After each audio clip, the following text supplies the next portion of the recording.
এদিকে সাভার চামড়া শিল্পনগরীতে 2 দিনে চামড়া সংগ্রহ হয়েছে 5 লাখ। চলছে দ্বিতীয় দিনের মতো কাঁচা চামড়া সংগ্রহের কাজ। মূলত ঢাকার আশপাশের জেলা থেকে সংগ্রহ করা চামড়া লবণ দিয়ে সংরক্ষণ করা হচ্ছে। এখন জন্ম সনদ দিয়ে খোলো বিকাশ স্টুডেন্ট অ্যাকাউন্ট। নিজের বিকাশ নিজে কর।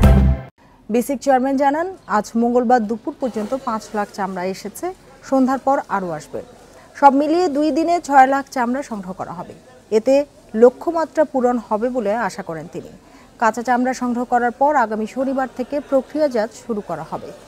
এবার সাভার চামড়া শিল্পনগরীতে বর্জ্য ব্যবস্থাপনা আগের চেয়ে ভালো বলে দাবি বিসিকের।